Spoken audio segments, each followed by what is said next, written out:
भोले बाबा मेरे भोलेनाथ, तीनों लोक में तू ही तू। सुरीली नागिन की बेसुरी आवाज का भजन पूरे नागलोक में तहलका मचाने लगता है। नागलोक में बसे हर नाग नागिन अपने कानों को बंद करके इधर उधर भागने लगे थे।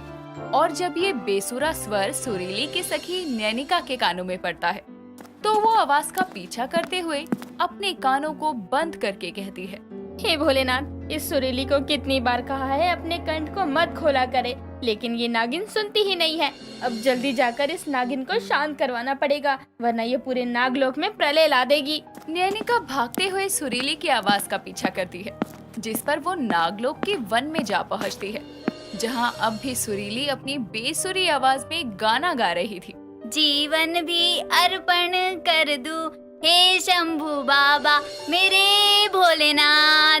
बस चुप हो जाओ सुरीली। नैनिका को अपने पीछे देखकर सुरीली गाना छोड़कर उसकी ओर देखती है, जिसके बाद वो बड़े ही प्रेम पूर्वक स्वभाव से उससे कहती है, क्या हुआ नैनिका, तुम इतने हाफते हुए क्यों आ रही हो? मेरे संगीत ने तुमको मुझ तक आने के लिए विवश कर दिया ना। मैं जानती थी, देखना जैसे तुम खिंची आई हो मेरा संगीत सुनकर, एक दिन भोलेनाथ भी मुझसे प्रसन्न होकर मुझे दर्शन देने चले आएंगे। दर्शन देने नहीं, तुमको स्वाहा करने आएंगे। एक तो ये नागलोक के नागराज की पुत्री है, चाह कर भी इसको कभी ये सत्य नहीं बता सकती कि ये बहुत बेसुरा गाती है, क्योंकि नागरानी ने कहा था जिस दिन सुरीली के समक्ष ये सत्य आया कि उसकी आवाज बेसुरी है तो वो अपनी आवाज खो देगी। इसलिए सुरीली को खुद की आवाज भी नागरानी के जादू के कारण सुरीली सुनाई देती है। तुम तो यहाँ आकर चुप सी हो गई, क्या हुआ? तुमको मेरा संगीत अच्छा नहीं लगा और तुमने मुझे रोका क्यों? वो तुमको मैंने कई बार कहा है ना, अपनी सुरीली आवाज को ऐसे ही कहीं पर भी बैठकर गाना गाते हुए जाया मत किया करो। और मैं यहाँ इसलिए आई हूँ क्योंकि तुमको नागरानी ने बुलाया है। माँ ने बुलाया है? फिर तो जाना पड़ेगा। ठीक है, मैं जाती हूँ उनके पास। मुझे सूचना देने के लिए तुम्हारा बहुत बहुत शुक्रिया। सब कुछ सही है नागिन सुरीली में, सुंदर चेहरा, कोमल स्वभाव, लेकिन बस आवाज के मामले में मात खा गई। खैर चलो अब सब शांत है। सुरीली जब अपने महल नागलोक जा रही थी तो नागलोक के कई नाग नागिनों को अपने कानों को साफ करते देखती है। ये नजारा देखकर सुरीली अपने मन ही मन कहती है, लगता है इन लोगों ने कुछ बहुत ही बेसुरा सुन लिया है, जिससे इनके कानों को हानि पहुंची है। बताओ अचानक कौन निर्दयी इनके कानों को ठेस पहुंचा रहा है। सुरीली अपने पिता और माँ के पास नाग दरबार जाती है, जहाँ वो भी अपने कानों पर हाथ रखे बैठे थे और सुरीली को देखते ही कानों पर से हाथ हटा लेते हैं। लेकिन ये सब देखकर सुरीली कहती है, नागराज और नागरानी को मेरा प्रणाम। पिताजी, माँ, कुछ हुआ है क्या नागलोक में? सभी नाग नागिनों के कानों को आघात पहुँचा है। कोई बेसुरी ध्वनि गूंजी थी क्या नागलोक में? नहीं पुत्री, ऐसा कुछ नहीं है। तुम ये सब छोड़ो, मुझे ये बताओ कि हमारी पुत्री का जन्म दिवस आ रहा है, तो अपने जन्म दिवस पर क्या उपहार चाहिए सुरीली को? हाँ पुत्री, सही अवसर है, मांग लो अपने पिताजी से कुछ भी। तुम्हारे जन्म दिवस पर वो कुछ भी देंगे तुम्हें। ऐसा है तो पिताजी, मुझे अपने जन्म दिवस पर पूरे नागलोक में एक गायन प्रतियोगिता करवानी है, जिसमें मैं और नागलोक के अन्य सुरीले नाग नागिन भी भाग लेंगे और उनमें से आप किसी को उसकी गायकी के आधार पर विजेता बनाओगे। सुरीली की ये इच्छा जानकर नागराज और नागरानी एक दूसरे की तरफ देखते हैं, जिसके बाद दोनों कहते हैं, नहीं पुत्री, ऐसा संभव नहीं है। क्यों संभव नहीं है? वो पुत्री, तुम तो जानती हो कि नागलोक में सबसे सुरीली आवाज तुम्हारी है, इसलिए अगर ये प्रतियोगिता हुई और तुम जीती तो सभी नाग नागिनों को लगेगा हमने भेदभाव किया है, और तुम्हारे अलावा किसी और को विजेता बनाया तो ये तुम्हारी प्रतिभा के साथ गलत होगा। ये तो आपने उचित कहा पिताजी, लेकिन मेरे पास इसका भी उपाय है। मैं इस प्रतियोगिता में भाग नहीं लूंगी। मैं हमारे नागलोक के प्रतिभाशाली नाग और नागिन की गायकी का आनंद लूंगी। ये सही है, शुक्र है सुरीली खुद ही मान गई, वरना इस प्रतियोगिता के दौरान कोई न कोई तो बोल ही देता कि सुरीली एक बेसुरी आवाज वाली नागिन है। उसके पश्चात मेरी पुत्री को उसके बेसुरी आवाज भी सुनाई देने लगती है, साथ ही उसकी आवाज हमेशा के लिए चली भी जाएगी। सुरीली की इच्छा के अनुसार नागराज पूरे नागलोक में ये घोषणा करवाते हैं कि वो सुरीली के जन्मदिन के उत्सव पर संगीत की प्रतियोगिता रखवाने वाले हैं। साथ ही सबको ये भी बताते हैं कि इस प्रतियोगिता में सुरीली भाग नहीं ले रही है। ये खबर सुनकर नागलोक की एक नागिन मेनका अपनी सखी वृंदा से कहती है, चलो ये तो बहुत अच्छा हुआ कि वो बेसुरी नागिन सुरीली गाना नहीं गाएगी, वरना ये गायकी की प्रतियोगिता नहीं, अपनी मौत को बुलाने की प्रतियोगिता होती। अब देखना, ये प्रतियोगिता तो मैं ही जीतूंगी। दूसरी तरफ नैनिका भी ये खबर सुनकर खुद से कहती है, ये तो अच्छा है कि सुरीली खुद ही भाग नहीं ले रही इस प्रतियोगिता में, लेकिन मुझे ध्यान रखना होगा कोई ऐसा अवसर आए जहाँ सुरीली को गाने की इच्छा हो। दिन गुजरते हैं और कुछ ही दिनों बाद नागलोक में उत्सव का दिन आता है, जब सुरीली नागिन का जन्मदिन था। नागलोक के चारों ओर से नागिन सुरीली को बधाइयाँ देने आ रही थी और उसी प्रभात जैसे ही नागिन सुरीली तैयार होकर अपने कक्ष में जाने लगती है, तो वहाँ नागराज और नागरानी आकर कहते हैं, हमारी पुत्री को उसके जन्मदिवस की बहुत बहुत शुभकामनाएं। धन्यवाद पिताजी और माँ। मुझे आभास हो रहा है कि ये जन्म दिवस मेरा अब तक का सबसे अच्छा जन्म दिवस जाएगा। जरूर पुत्री, चलो अब दरबार में चलते हैं। वहाँ प्रतियोगिता की सारी तैयारियाँ हो चुकी हैं। सब तुम्हारे आने का इंतजार ही कर रहे हैं। जी पिताजी। सुरीली, नागराज और नागरानी दरबार में पहुँचते हैं, जहाँ सभी नाग नागिन इकट्ठे होकर सुरीली के आने पर कहते हैं, सुरीली नागिन को जन्म दिवस की ढेर सारी शुभकामनाएं। आप सभी का बहुत बहुत धन्यवाद। आप सभी बैठिए, प्रतियोगिता शुरू करते हैं। नाग दरबार में जोर शोर के साथ नाचते गाते गायकी की प्रतियोगिता शुरू की जाती है, जिसमें सबसे पहले नागिन नैनिका ही गायकी का प्रदर्शन करते हुए गाती है। आप सभी को मेरा सादर प्रणाम। मैं आज इस प्रतियोगिता में अपनी गायकी का एक नमूना पेश करती हूँ। हरे हरे शंभु शंभु देवा महादेवा, शंभु शंभु देवा महादेवा। नैनिका के संगीत से सभी मंत्रमुग्ध हो जाते हैं, जिसके बाद बारी आती है नागलोक की नागिन मेनका की, जो सभी को प्रणाम करके अपना गाना आरंभ करती है। जिंदगी मैं तुझी पर लुटाऊंगी, मैं तो मर के भी तुझको चाहूंगी, आजा आजा।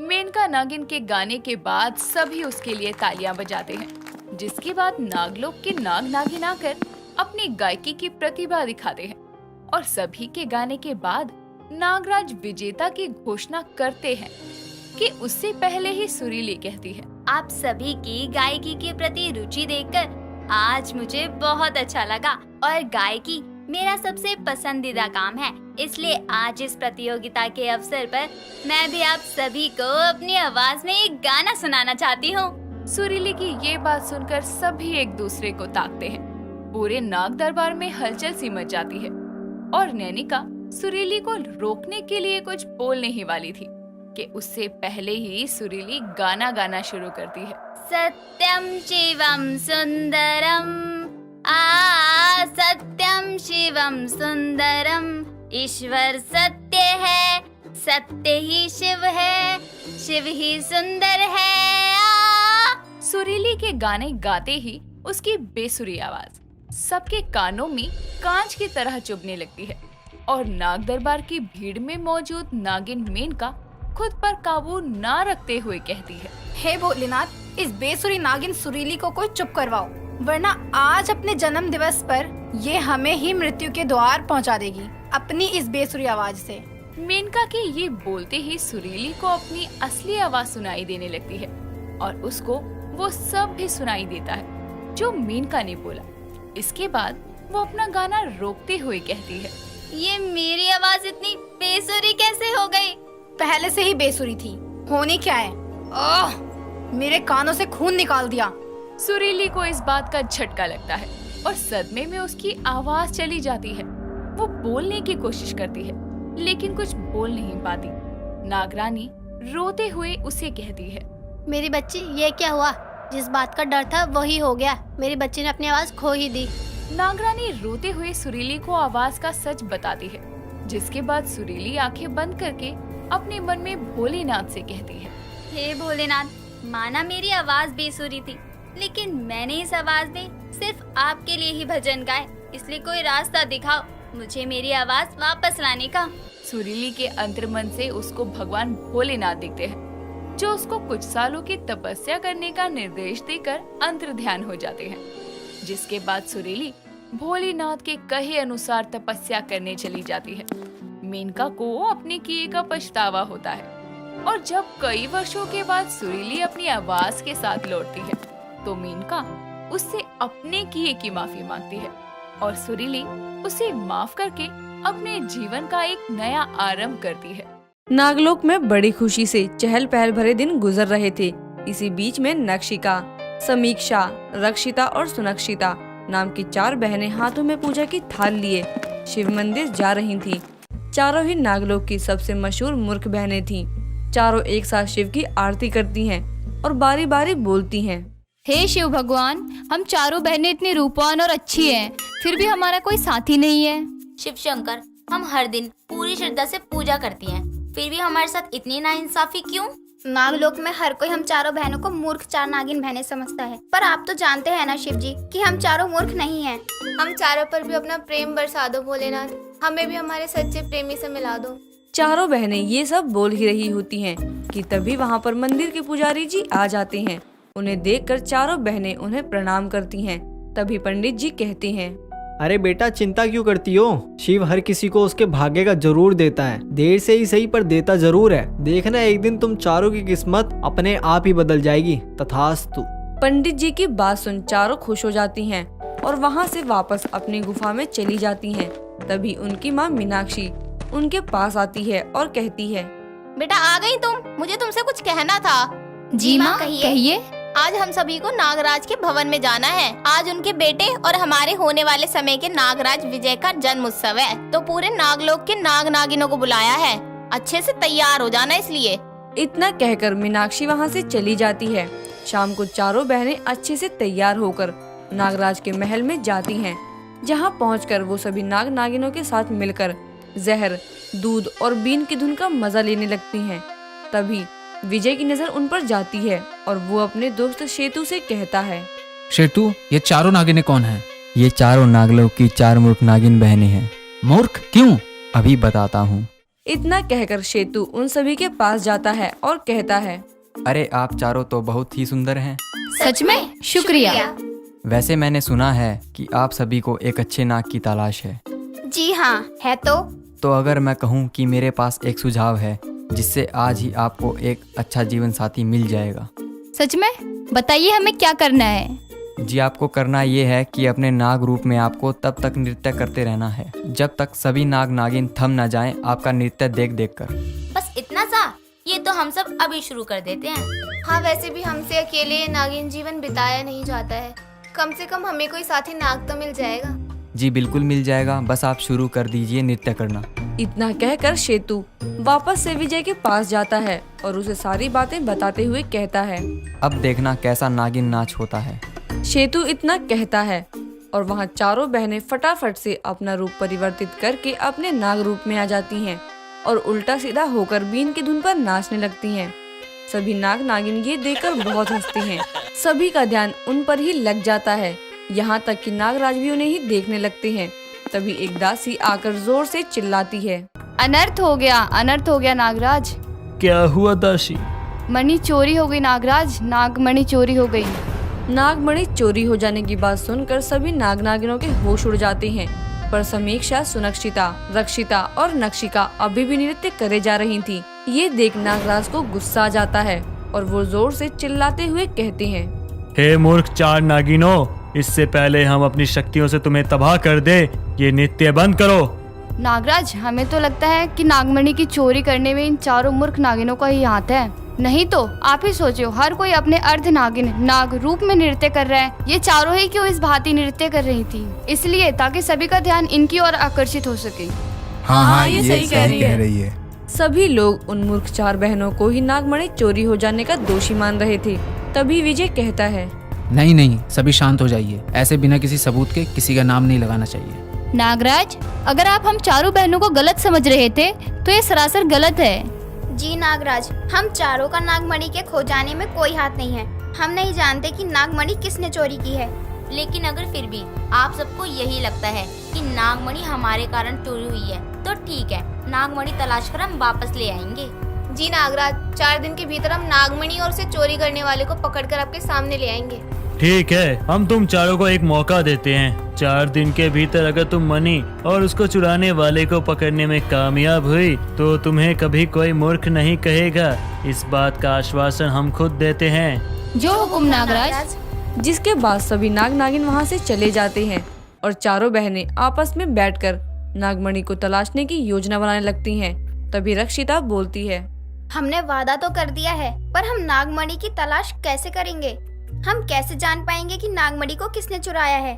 कुछ भी करे, पर अब हम ये अपने सर से मूर्खता का धब्बा तो हटा कर ही दम लेंगे।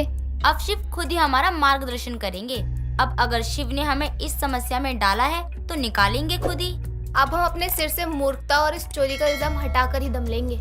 इतना कहकर वो चारों जश्न में आए हुए सभी नाग नागिनों पर चोरी चोरी नजर रखती हैं, पर उन्हें कहीं भी कोई सबूत नहीं मिलता है। और ऐसे एक रोज जब वो नागमणि को तलाशते हुए चारों बहनें जंगल के रास्ते से घर आ रही होती हैं, तभी उनकी नजर एक नकाब पहने हुए नाग पर जाती है। चारों बहनें चुपके से उस नाग की बातें सुनने लगती हैं। आखिरकार इस नागमणि को मैंने हासिल कर ही लिया। अरे ना जाने कब से मैं इसे पाने की कोशिश में लगा हुआ था, पर आज ये मेरे पास है और किसी को पता तक नहीं है, और ना कभी पता चल पाएगा कि नागमणि मैंने चुराई थी। इतना कहकर जैसे ही वो नाग अपने चेहरे से नकाब हटाता है, उसका चेहरा देखकर चारों बहनें दंग रह जाती हैं और नाग दबे पांव वहाँ से निकल जाता है। जिसके बाद चारों बहनें वापस से नागराज के महल में जाती हैं और सभी को नागराज के महल में बुलाया जाता है और नागराज कहते हैं, तो क्या तुम 4 मूर्ख बहनों ने तलाश कर लिया नागमणि को? कहाँ है नागमणि? लाओ दो हमें। नागमणि तो आपके महल में ही है नागराज, उसे तलाशने की जरूरत नहीं है। नागराज जी, शेतु, अब तुम खुद नागमणि लाकर नागराज को दे रहे हो या हम फिर सारा सच कहें? ये कैसी बात कर रहे हैं आप? शेतु मेरा दोस्त है, वो नागमणि कभी नहीं चुरा सकता। इसने ऐसा किया है। बात यह है कि उस दिन जश्न वाली रात को इसने हमें झूठ बोलकर अपने जाल में फंसाया और हमें नृत्य करने को कहा ताकि सभी का ध्यान हम पर लग जाए। और उसके बाद इसने उस दासी के साथ मिलकर नागमणि को चुरा लिया और नाम हम चारों बहनों पर आ गया कि ये सब हमने किया है। अपना सच सबके सामने आने के बाद शेतु सारा सच सभी के सामने बताता है कि किस तरह मूर्ख 4 बहनों का फायदा उठाकर उसने दासी के साथ मिलकर नागमणि को चुराया था। यह सच जानने के बाद नागराज दोषियों को सजा देते हैं। जिसके बाद नागराज कहते हैं, हम तुम बहनों से अत्यंत प्रसन्न हुए। तुमने हमारी इस नागलोक की अमानत नागमणि को वापस लाया है। नागमणि को वापस लाने के लिए हम तुम्हें सम्मानित करेंगे और आज के बाद खबरदार किसी ने भी इन्हें मूर्ख नागिन कहा तो आज तो तुम चारों ने ये सिद्ध कर दिया कि तुम मूर्ख नागिन नहीं, एक बुद्धिमान नागिन हो। नागराज उन चारों बहनों का सम्मान भी करते हैं और उस दिन के बाद से समीक्षा, रक्षिता, सुनक्षिता और नक्षिका को कोई भी मूर्ख नागिन कहकर नहीं बुलाता और कुछ समय बाद उन चारों बहनों को अपने मन चाहे वर मिल जाते हैं और सब खुशी खुशी रहने लगते हैं। मंदाकिनी नागिन और नागराज अपनी पुत्री नागिन शोभिता की मृत्यु से बहुत आघात थे। पृथ्वी लोक गई शोभिता का वहाँ इंसानी रूप में एक्सीडेंट होने से उसकी मृत्यु हो गई थी और जब उसके पार्थिव शरीर को नागलोक लाया गया तो उससे लिपट लिपट कर मंदाकिनी रोते हुए कहती है, अरे मेरी बच्ची, ये तुझे क्या हो गया? ना जाने क्यों मैंने तुझे पृथ्वी लोक जाने की अनुमति दी। मुझे क्या पता था कि तू वहाँ जाकर ऐसे वापस आएगी। इसने कितने सपने सजाए थे अपने विवाह के लिए। इसकी इच्छा थी कि अपने विवाह में चांदनी चौक का लहंगा पहने, नागेश के साथ 7 फेरे ले। मंदाकिनी, संभालो खुद को। हमारी पुत्री जा चुकी है, उसे कोई वापस नहीं ला सकता। कुछ दूर खड़ा नागेश ये सब सुन रहा था और उसकी आंखों में आंसुओं की धारा बह रही थी और वो अपने मन में कहता है, मेरी शोभिता, तुम मुझे छोड़कर क्यों चली गई? तुम जानती हो मैं तुमसे कितना प्रेम करता था। कितने सालों से तुम्हारी इच्छा थी कि हमारा विवाह हो, लेकिन जब ये इच्छा पूरी होने का समय आया तो तुम मुझे और इस दुनिया को छोड़ के हमेशा हमेशा के लिए चली गई। क्यों? शोभिता की मृत्यु की खबर जब उसकी छोटी बहन केशवी को मिलती है तो वो भागी भागी वहाँ आती है और अपनी बहन के पार्थिव शरीर को देखकर कहती है, दीदी, दीदी उठो ना, आपको क्या हुआ? आप कुछ बोलते क्यों नहीं? दीदी कुछ बोलो ना। देखो देखो आपकी छोटी बहन आई है, आंखें तो खोलो दीदी। पुत्री केशवी, अब तुम्हारी बहन कभी अपनी आंखें नहीं खोलेगी, क्योंकि वो हमें हमेशा हमेशा के लिए छोड़ के जा चुकी है। सभी लोगों को शोभिता की मृत्यु से बहुत तकलीफ हुई थी। अब कुछ ही देर में शोभिता के पार्थिव शरीर का अंतिम संस्कार किया जाता है और कुछ दिन बीत जाते हैं। और एक रात जब पूरा नागलोक गहरी निंद्रा में समाया हुआ था, तभी केशवी के कक्ष में एक काली परछाई उसके आसपास चक्कर लगाने लगती है। और जैसे ही केशवी की आंख खुलती है तो वो उस परछाई को देखकर जोर से चिल्लाती है, जिसके शोर से उसके कक्ष में नागराज और नागरानी आती हैं और उसको संभालते हुए नागरानी मंदाकिनी कहती है, क्या हुआ पुत्री, कोई बुरा स्वप्न देखा तुमने? माँ, मैंने देखा अभी कोई काली परछाई मेरे इर्द गिर्द घूम रही थी और कुछ समझ पाती उससे पहले ही मेरी चीख निकल गई और आप दोनों आ गए। क्या काली परछाई? अरे पुत्री, तुम्हारा वहम होगा ये। अभी अभी अपनी बड़ी बहन को खोया है ना, इसलिए। हाँ पिताजी, शायद यही है। कोई नहीं, आप दोनों जाइए अपने कक्ष में, मैं ठीक हूँ। मंदाकिनी और नागराज अपने कक्ष में चले जाते हैं, जिसके बाद केशवी दोबारा से सो जाती है। लेकिन कुछ देर बाद उसके इर्द गिर्द दोबारा से वही काली परछाई मंडराने लगती है, जिसके बाद केशवी एकदम से उठकर गुस्से में कहती है, कौन हो तुम? क्यों मेरे आसपास मंडराए जा रही हो? कौन हो आखिर तुम? केशवी के इतना बोलते ही वो काली परछाई शोभिता में बदल जाती है, जिसको देखकर केशवी कहती है, दीदी आप वापस आ गई? माँ। नहीं केशवी, माँ पिताजी को आवाज मत लगाओ, मैं लौटी नहीं, भटक रही हूँ। तुम्हारी ये बहन मरने के बाद भी ना इस लोक की रही ना स्वर्ग लोक की, एक भटकती हुई आत्मा बनकर रह गई। परंतु क्यों दीदी? आपने तो अपने जीवन में कोई बुरे कार्य भी नहीं किए, जिसके लिए आपको मरने के बाद भी भटकना पड़े। और तो और पृथ्वी लोक में आपके साथ दुर्घटना हुई, जिसमें आपके प्राण गए, और उस दुर्घटना में जिस वाहन से आपकी मृत्यु हुई, उसका चालक भी मृत्यु को प्राप्त हो चुका है।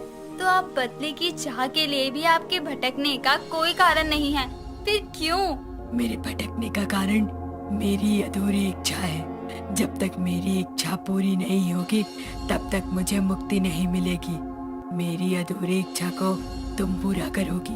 अधूरी इच्छा? लेकिन आपकी अधूरी इच्छा क्या है? केशवी के पूछने पर शोभिता उसे अपनी अधूरी इच्छा के बारे में बताती है, जिसको सुनकर केशवी कहती है, अच्छा तो ये अधूरी इच्छा है आपकी, लेकिन अब ये कैसे पूरे हो सकती है दीदी? क्योंकि आप तो जीवित ही नहीं हैं। हो सकती है केशवी, पर इसको पूरा करने के लिए मुझे तुम्हारी आवश्यकता है। बोलो, मेरी मदद करोगी? लेकिन मुझे करना क्या होगा दीदी? शोभिता केशवी को सब कुछ बताती है, जिसको सुनकर पहले तो केशवी मना करती है, लेकिन फिर अपनी बहन की मुक्ति के लिए तैयार होती है। और इतना बोलते ही शोभिता काली परछाई बनकर केशवी के अंदर समा जाती है। अगली सुबह नाग दरबार में बैठक होती है, जिसमें नागराज, नागरानी मंदाकिनी और नागेश शामिल थे। जहां नागराज नागेश से कहते हैं, नागेश, हमारी पुत्री शोभिता संग तुम्हारा विवाह होने वाला था, लेकिन उसकी अचानक हुई दुर्घटना में मृत्यु ने हम सबको झकझोर के रख दिया, और अब जब वो है ही नहीं, तो इस विवाह के होने का कोई मतलब ही नहीं रहा। मैं अच्छे से जानता हूँ नागराज, और मैं स्वयं शोभिता के अलावा किसी को अपनी पत्नी के रूप में नहीं देख सकता हूँ, इसीलिए अब इस विवाह के विषय का कोई तात्पर्य नहीं है। ठीक है, इसका अर्थ है हमें इस विवाह को निलंबित कर देना चाहिए। नागराज के इस फैसले के विरोध में एक आवाज आती है, जो बोलती है, नहीं पिताजी, ये विवाह निलंबित नहीं होगा। दरबार में आए केशवी का ये फैसला सुनकर सब हैरान होते हैं। तभी मंदाकिनी केशवी से इसके पीछे का कारण पूछती है, पुत्री केशवी, ये क्या कह रही हो? क्यों नहीं होगा ये विवाह निलंबित? अब जब तुम्हारी बहन शोभिता ही नहीं रही, तो ये विवाह होगा किससे? मुझसे। नागेश का विवाह मुझसे होगा। अगर दीदी की जगह ये सब नागेश के साथ होता, तो क्या आप दीदी को आजीवन कुंवारा रहने की सलाह देते? तो ये सब नागेश के साथ ही क्यों? माना नागेश ने दीदी से प्रेम किया है, लेकिन अगर दीदी नहीं है, तो उनकी अनुपस्थिति में मैं उनकी छोटी बहन उनके प्रेम को आजीवन संभालने का वचन लेना चाहती हूँ। केशवी, मैं नागेश से विवाह करना चाहती थी, मैंने ये इच्छा कई वर्षों से अपने मन में पाली हुई थी, लेकिन विवाह के कुछ समय पहले ही मेरी मृत्यु हो गई और मेरी ये इच्छा अधूरी रह गई। इसीलिए मैं चाहती हूँ कि मेरी इस इच्छा को तुम पूरा करो। लेकिन मैं इसमें क्या कर सकती हूँ दीदी? मुझे क्या करना होगा? तुम्हें उससे विवाह करना होगा, लेकिन तुम्हारे शरीर पर उस वक्त मेरा कब्जा होगा, तो विवाह मेरा होगा उसके संग और मुझे मुक्ति मिल जाएगी। लेकिन दीदी मैं कैसे? देखो केशवी, तुम जानती हो कि मैं नागेश से बहुत प्यार करती हूँ और मेरे जाने के बाद तुम इकलौती ऐसी हो जिस पर मैं सबसे ज्यादा यकीन कर सकती हूँ। तुम ही मुझे मुक्ति दिला सकती हो। तुम मुझसे विवाह करके मुझे मुक्ति दिला दो और उसके बाद जीवन भर उसका साथ देना। केशवी के इस फैसले से नागराज और नागरानी हैरान थे। साथ ही नागेश तो इसके लिए साफ मुकर रहा था, लेकिन कई बार समझाने पर नागेश भी इस विवाह के लिए मान जाता है। जिसके बाद एक शाम नागेश और केशवी साथ में वन में घूम रहे थे। तभी शोभिता केशवी के शरीर से निकलकर दूर खड़ी ये सब देखती है, जहाँ नागेश को वो केशवी से कहता सुनती है, केशवी, मैंने भले ही तुमसे विवाह के लिए हाँ कह दी हो, लेकिन मैं प्रेम सिर्फ शोभिता से करता हूँ। आज भी मुझे ये एहसास होता है कि वो यहीं कहीं मेरे आसपास है। मैं जानती हूँ नागेश, और दीदी अगर जिंदा होती तो बहुत खुश होती, क्योंकि ये उनकी आखिरी इच्छा थी कि तुम्हारा और उनका विवाह हो, और मैं उनकी आखिरी इच्छा पूरी करने जा रही हूँ। विवाह तय होने के कारण नागेश और केशवी दोनों आपस में बहुत समय बिताने लगते हैं, जिसके चलते केशवी को भी नागेश से प्रेम हो जाता है और नागेश भी धीरे धीरे केशवी की तरफ आकर्षित होने लगता है। विवाह का दिन पास आता है और विवाह वाले दिन केशवी के पास शोभिता हाथों में वही लहंगा लेकर आती है जो वो पृथ्वीलोक लेने गई थी, और वो लहंगा वो केशवी को देते हुए कहती है, ये लो केशवी, ये है तुम्हारा शादी का जोड़ा। मैंने तो इस जोड़े को लेने के चक्कर में अपनी जान गंवा दी, लेकिन तुम इसको पहनकर मेरी अधूरी इच्छा को पूरा करना। शोभिता की ये बात सुनकर केशवी के मन में थोड़ी ईर्ष्या आ जाती है और वो बोलती है, दीदी, मैं नागेश से प्रेम करने लगी हूँ, और आप मेरे अंदर प्रवेश करके उसके संग फेरे लेंगी तो मुझे उसको आपके साथ बांटना पड़ेगा, जो मैं नहीं चाहती। माना ये सब आपकी अधूरी इच्छा को पूरा करने की वजह से शुरू हुआ, लेकिन अब मैं नागेश से प्रेम करती हूँ और उसको आपके संग नहीं बांट सकती। केशवी के मुख से ये सुनकर शोभिता की आंखों में आंसू आ जाते हैं और वो उस समय वहाँ से गायब हो जाती है। कुछ देर में केशवी को मंडप में लाया जाता है, जहाँ वो आसपास शोभिता को ना देखकर मन में कहती है, दीदी कहाँ गई? ये मैंने क्या किया? अपनी ही बहन को धोखा दिया, वो भी उसके मरने के बाद। नहीं नहीं, ये मुझसे क्या हो गया? दीदी आप कहाँ हो? कृपया कर सामने आ जाओ। पंडित विधियां शुरू करने के लिए बोल रहे थे, लेकिन केशवी आगे नहीं बढ़ती। तभी शोभिता उसके सामने आती है और कुछ समय के लिए समय को स्थिर करके वो केशवी से कहती है, मेरी बहन, तूने मुझे कोई धोखा नहीं दिया। तुझे पता है मेरी अधूरी इच्छा क्या थी? वो मैं जानती थी कि तू नागेश को पसंद करती है, लेकिन तुझे पता था कि वो तेरी बहन का होने वाला सुहाग है, इसीलिए तूने कभी उसको उस नजर से नहीं देखा। और जब मुझे ये बात पता चली तो मैं कैसे अपनी बहन के प्यार को अधूरा छोड़ती। इसलिए उस वाहन की दुर्घटना होना तो निश्चित था। बस मैंने अपनी मृत्यु खुद लिखी थी उसके आगे आकर, क्योंकि मेरे जीते जी तो कभी नागेश से प्रेम नहीं कर पाती। और उस वाहन के आगे आते हुए मैंने अपनी अधूरी इच्छा यही रखी थी कि मैं आत्मा बनकर दोबारा आऊं और अपनी बहन और नागेश का मिलन करवाऊं। इसीलिए ये विवाह की विधियां बिना किसी विलंब के शुरू करो, वरना मैं भटकती रहूंगी। दीदी, ये आपने क्यों किया दीदी? केशवी रोते हुए नागेश संग विवाह करती है, तो वहीं शोभिता को भी उसकी अधूरी इच्छा पूरी होने की वजह से मुक्ति मिलती है। लेकिन शोभिता ने अपनी जिंदगी कुर्बान कर दी अपनी बहन की पसंद को उसका प्रेम बनाने के लिए। सत्य कहते हैं, एक बड़ी बहन दूसरी बहन के लिए कुछ भी कर सकती है।